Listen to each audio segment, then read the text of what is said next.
What is going on, you guys? We are back with another episode. We'd like to appreciate each and every one of you for tuning in. I'm yours truly, Culture Shock, and I couldn't do this alone. I got my guy Landon with me. Landon, how we doing today? Doing great, man. Just enjoying the holiday spirit. Really excited for Christmas. Just to get that out of the way, Merry Christmas to you. Merry Christmas to all the Blue Stable guys. And Merry Christmas to everybody listening to this that supports us throughout the year, every single week, even during the off season. It's been such a joy to sit and talk football with you guys. So I'd be remiss if I didn't, give my appreciation, wish everybody and their families a Merry Christmas. Merry Christmas to you as well. Appreciate you for all you do. Merry Christmas to all of you guys as well, from me and Landon, of course. Appreciate you guys for tuning in each and every episode. Appreciate all the subscribers, everyone that reads our articles, stays through the pods, follows us on social media. We appreciate each and every one of you. Happy holidays. Let's talk some football. We got some football to take care of. Um, we are playing the Atlanta Falcons, the Indianapolis Colts versus the Atlanta Falcons. I believe this is Josh Downs returning home. I've seen that somewhere on social media. But this should be an interesting one. Little do you guys know, you may not know, but the Colts are currently one of the hottest teams in the NFL right now, besides the San Francisco 49ers, of course. But this is something that is quite surprising in my eyes. Overview perception, Landon. How are you looking at the Colts right now, season wise, as of next week? Have they I impressed mean, like you? it's Yeah, I mean, they've definitely impressed me. I think before the season, even with Anthony Richardson, I had this team winning about 5 games. I figured that the season they're having this year, obviously, without the quarterback situation, but I mean, I figured this would kind of be where they would be at next season. Continuing to climb and make that playoff push. But here they are, Shane Steichen, year one. With a backup quarterback, a litany of injuries, and he's just continuing to get it done every single week. Um, and this team just finds a way to win in these one score games. I think I saw a post talking about like if every team had won or lost, the one score games, like the opposite of what actually happened in real life, the Colts would have 3 wins right now. So they're finding a way in these close games to really come out on top. And I think that's really just a testament to the players first and the coaching staff and getting these guys prepared and, performing in big moments. Yeah, I agree absolutely, man. Shane Steichen, for sure. I think all Colts fans would agree, and you attested it to it too. Has to be in the Coach of the Year conversations. An amazing year, very impressive. First year as the coach for the Indianapolis Colts. This is the same team from last year. They pretty much had one of the worst seasons in franchise history and in NFL history. They just been through turmoil after turmoil, quarterback carousel. They had a very tremendous offseason. Then they bring in a good coaching staff and a guy like Shane Steichen, who's coming off a Super Bowl run with the Philadelphia Eagles. He wills this team week in and week out, and he's very disciplined and he's very smart. And I think he's underrated when it comes to his strategies in games week in and week out. So I definitely give Shane Steichen his flowers. Just give me your thoughts about Shane Steichen this year. Yeah, well, really, I mean, of course, like we can talk about the X's and O's parts of it and, his ability as a play caller, the scheme that he continuously, you know, has to adjust, based on who's in the lineup, who's out of the lineup, all that. But really, I think it's more of a testament to the culture he has really turned around overnight in the building. This is a team that last year and even prior to like some of the years before under Frank Reich, as much as we wish Frank Reich well, there was a lot of, I guess, accountability issues with people. It seems like some guys got a longer leash.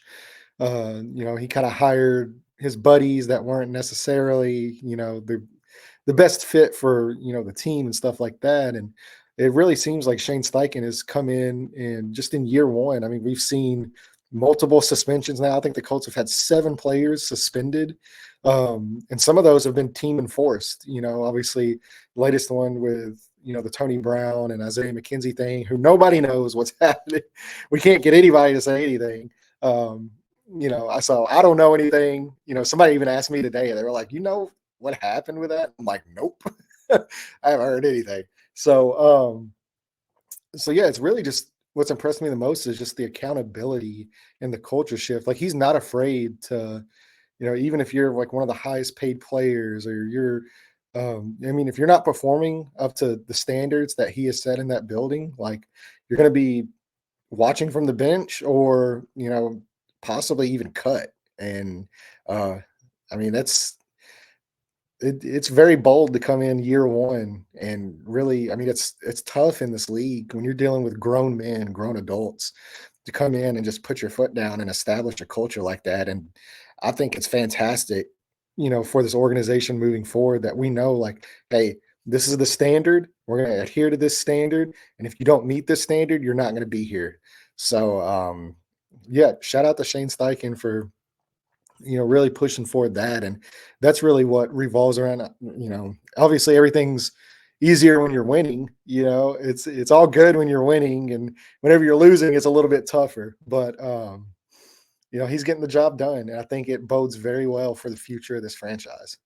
Amen. Amen to that. Absolutely agree. Let's hop into this game. The Colts play the Falcons. Both teams are on two different directions when it's going towards the end of the season. One team's facing the playoffs. One team is just, I don't know. They're very confused of what they want to do. But when it comes to the Colts injury report, good news. Michael Pittman Jr. did practice, so he looks like he's going to be good to go. Jonathan Taylor practiced as well. Hands still wrapped, but he is questionable to go. And I heard Zach Moss news as well. We'll get more on that later on this week. But it's a good sign to see, especially for the Colts, who are pretty much in win now to make the playoffs. They're competing week in and week out. They know what's at stake, and they want to be competitive. So that's a good sign for the Colts and this offense moving forward. And for the Falcons, Taylor Heineke looks like he's going to be getting the start for the Falcons offense. Speaking of the Falcons offense, we got to go talk about these guys. The Falcon offense, when you look at them on paper, we were at the draft. When you look at this team is loaded on paper. Offensively, is one of the best offenses that you can draw up to any human. If you give Shane Steichen this offense, they might go to the Super Bowl. But this team with Bijan Robinson Young, they got a quarterback situation was pretty questionable, but the receivers, the tight end room is something that you can work with. Just give me your thoughts of the Falcons this year, and they just didn't exceed expectations. I know they're young and everything, but on roster they're pretty freaking good. Just give me your thoughts about the Falcons offense. Yeah, well, I mean, look, if you follow me on Twitter or you've listened to me, like you very well know my feelings about Arthur Smith. And the fact that they've spent so much draft capital on these type of, transcendent, it's the word that gets thrown around a lot, but talents, at tight end, at running back. I mean, Drake London's a top 10 pick at wide receiver. And he's very impressive whenever he actually gets the ball. But the good news is Arthur Smith doesn't know how to use these guys, and he refuses to highlight his playmakers and create ways to get them the ball, and make them effective. So, from a fantasy perspective, which is really what I approach it from when I'm talking about the Atlanta Falcons, it's extremely frustrating because not necessarily that I have a lot of shares in those guys, but and this isn't a fantasy show, but just from even the aspect of like just watching football, like you want to watch great players perform in the NFL, and these are great talents. Kyle Pitts, just an incredible talent at tight end. I mean, the guy has A all the talent in the unicorn. world. Yeah, literally a unicorn. Drake London is basically like another Michael Pittman Jr. I mean, like he's very similar to Michael Pittman. And the Bijan Robinson, we know like what he was coming out of Texas and even some of the flashes. I know he's dealt with fumbling issues and stuff like that, but still, I mean, he's, very young, dynamic runner. And they just continue to really push these guys out of the way for guys like Jonnu Smith or like late round rookie running backs and like Tyler Algier, who are good players in their own right, but they're not the talents that these guys are. There's a reason those guys were top 10 picks, top 5 picks, like Kyle Pitts, and then these other guys are just they are what they are, and it's just perplexing to me to watch that team every week find a way to not get the ball to their best playmakers. And really, you see the locker room now. Like, I mean, I think these guys always knew, but like, you really just kind of see the locker room almost kind of turning now to like a different way. And this is a team, like you said, like they're going in a completely different direction in a very, very bad division in the NFC South. Yeah, man, it's something you don't like to see, especially as a competitor or from the opposite side, man. Especially when you look at that team, like I said, you were like, man, this team could be really nice, but it just didn't seem to turn out that way. But it'll be fine, you know. Everything seemed to work out. They're just gonna have to get some things figured out in the off season. But you know, for the future sakes, the team's gonna look good in the future. But as of right now, it's just unfortunate. But moving forward, the Colts defense. That speaking on how poorly this offense is constructed, that means the Colts defense should have a field day. So um, looks like it should be a good day for the Colts defense. What's your thoughts about the Colts defense going into this week? Uh, man, like I still just don't know. Like, I mean, I like it's so weird. Um, and the fact that like they seem to have done so many good things here recently, and I still just have a hard time trusting them. I don't trust it. But at the end of the day, like I said, I mean, normally where the Colts are the weakest at, the Atlanta Falcons should like Kyle Pitts in most other times, like he should have a monstrous day up the middle of this defense, beating that zone coverage, and I mean he should just absolutely demolish these guys on like seam routes and stuff like that. But they don't use him like that, so like that's what I'm saying is like it's good news that they don't know how to scheme these guys open or how to like really properly use them because these guys, like all three of those guys, could absolutely annihilate the Colts. And like we've seen what Taylor Heineke did last year to the Colts.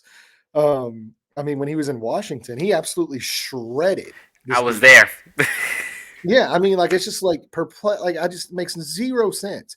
So this could very well be like another like Jake Browning type situation where like you have a guy that like wants to get the ball out of his hands very quickly, wants to get the ball into the hands of the player. Like he's gonna run around. He's gonna do all that. So like the best way you can attack him is to keep him in the pocket and make him a pocket passer. Don't let him create. Don't let him escape and get the ball into these the hands of these offensive really phenomenal talents. But Atlanta doesn't seem to know how to do that. So yeah, like the Colts absolutely should dominate this. Like the defensive line should eat. And I mean, if they don't, like I don't know. But like I said, I still have trouble. There's just something watching them every week where like I'm just terrified that like even when all the good things happen, like and there's players on this defense that are just phenomenal, like Kenny Moore. Man, like every week, I feel like we can talk about how just great this guy is. The defensive line, outside of really a few games, I mean, they've just been unbelievable. Dio Adengbo is just crushing right now. Like it's so fun to watch. Amazing. He's been great. Of course, DeForest Buckner, Samson Ebukam, like these guys are just demolishing teams. Zaire Franklin, what about the game EJ Speed had last week against the Steelers, man? Like, what about that game? That dude was all over the Everywhere place. since Like, first quarter. man, Since the first quarter. yeah, like I mean, he was everywhere. Like it was phenomenal. These, the safeties are really good too. Like, I mean, this defense, they got some players, man, but like I get scared of Gus Bradley. I get scared of the off coverage of giving Taylor Heineke cushion with these great talents that can create after the catch. And I just really hope it doesn't go the way of like the Cincinnati game. Um, as far as I mean, how many years in a row now, even just years and years and years, have we seen backup quarterbacks just shred the I Colts would say for defense? 4 years. Yeah, I mean, it's just been constant. So yeah, I mean, I'm scared, but I mean, like on paper, the Colts should absolutely annihilate this Falcons team. Absolutely, I agree 100%. They should definitely annihilate them. But like I said, I think the defense is going to have a big day. It's a Sunday. They know what's at stake. They know how competitive. I'm pretty sure Zaire and Coach Shane Steichen's going to get this team locked in to get this game over. We're going to have some hiccups. That's normal.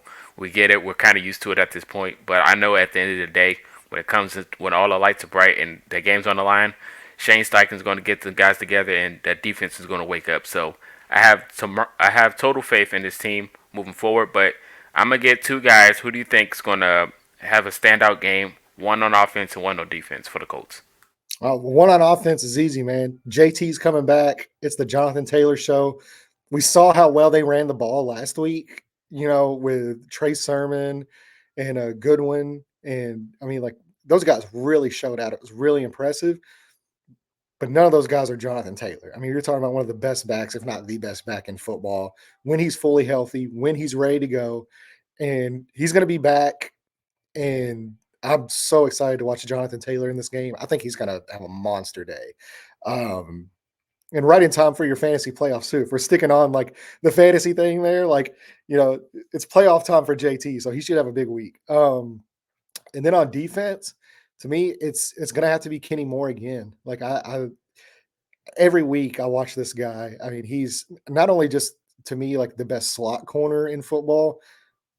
I think he's playing as one of the best cornerbacks in general. I mean, just out of every cornerback, regardless Amen. of Amen. position. Amen. He's one of the best in football right now, the way he's playing. I think he's going to have a fantastic day.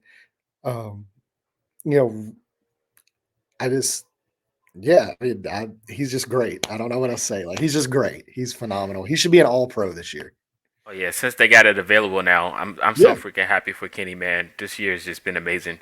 Amazing season for him. Way to Big bounce contract back. year. Big contract year too. Way to bounce back. Everybody that's Yeah. on contracts is pretty much balling. Michael Pittman as well. So, my guys for this week is going to be Josh Downs. He back at the crib. I think he can show up and shine for this week. And I'm gonna go with my dog, Julian Blackman. He's been having a tremendous year all year. It'll be awesome to see him Contract in the year. Pro Bowl. Your contract year, like I said, exactly. So he's a baller all year. So I think going up a guy like Taylor Heineke, I think it's going to be a field day for him. I think he can go out there and ball, put the defense on the map, get some picks, make a turnover, make a big play, a big splash that the Colts are Yeah, desperately this going to need. defense has had a turnover now in 16, 17 straight games Yeah, I now. think they're like number two in Yeah, turnovers yeah, in the NFL. it's crazy. And sacks. Like sacks and Hmm. turnovers are like the bread and butter of what this defense is doing right now. Yeah, So they definitely yeah. brought the pass rush back. It was a year. They was a year late. They mentioned it last year with Yannick, but they're a year late. But it's here. So unfortunately, sorry Yannick, but the pass rush is back this year. But it's okay. It's all good. But definitely the defense definitely is something that we love to see. We love to make big splashes on the defensive side. We love turnovers. So the Colts defense definitely. My dog Julian Blackman. Hope he has another big day. I'm pretty sure Brents can have a big day too. That's something we didn't talk about. But other than that, yeah, I'm gonna go with Downs and Blackman. Now we got to get to the score predictions. I know you said you a little nervous. I mean, it is a backup quarterback. They do tend to have that notion to go off against this team, but at the end of the day, the Colts can still find a way to win. So let me get your score predictions of who you got winning. Well, man, I'm almost terrified because when I pick the Colts to win, they end up losing, and when I pick the Colts to lose, they end up winning. So just for continuity's sake here, I'm going to take the Atlanta Falcons in this game. I am. Backup quarterback, great offensive weapons, but I mean, I'll say this: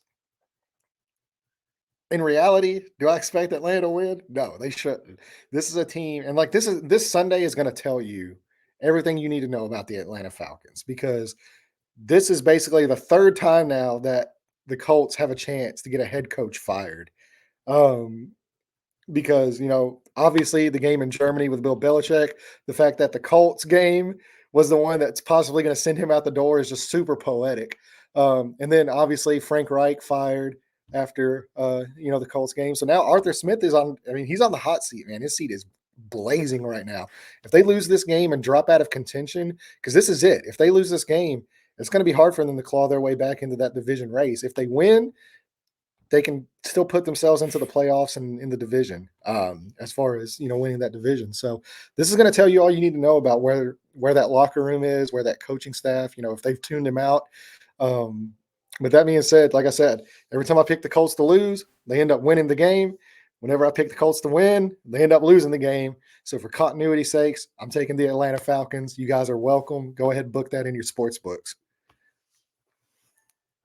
The Colts has been doing everyone's favors so far this year. Hopefully, they can do another favor. I know Colts fans are. 5-1 against the spread. Oh This yeah, year. Yeah. oh yeah, it's awesome. Colts fans has been definitely helping all the other teams' fans bases getting rid of coaches. So hopefully they can do it again with Atlanta, because I know they're pretty much done with Arthur Smith. So I'm gonna go with the Colts to win this game.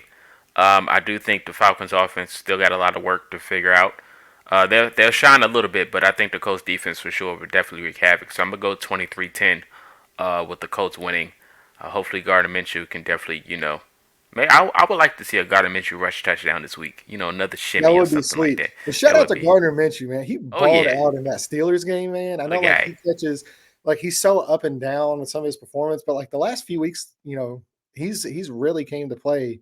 And this I think the Steelers game was his best game of the season, Oh yeah, absolutely. It was a lot on. It was a lot at stake on that game too. And especially with credit. Pittman going Yeah. out. I mean, he, And seeing the he was back hard. Montgomery stepping up even Yeah, after dropping Winfrey. the touchdown. Out Yeah, there. Winfrey, Trey Sermon. I will hope that if Sermon can get the rock today on Sunday, if he can go crazy on Sunday too, woo, we gonna have to have a conversation because we got the best running back room in the NFL. Like we had two backups go in there and go crazy. So I mean, y'all can argue with the wall. It is what it is at the end of the Yeah, day. that offensive line dominated, man. I was just about to give them credit when you was mentioning Minshew. Like, whenever Minshew is comfortable and takes his time and not rushing, even when he rolls out of the pocket, when he takes his time, he's one of the most accurate quarterbacks in the NFL. He can throw When dots. he can throw dots, man, he'll dot you up and down the field, and that's the Minshew we're used to seeing when he's in the other jersey playing the Colts.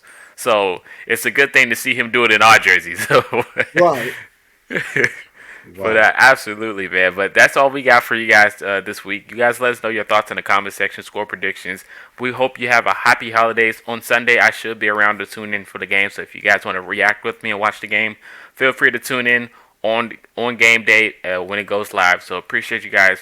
Follow the channel, subscribe, follow us on the social medias. Links in the description. We appreciate you guys, and we are out. Happy holidays. Merry Christmas, guys.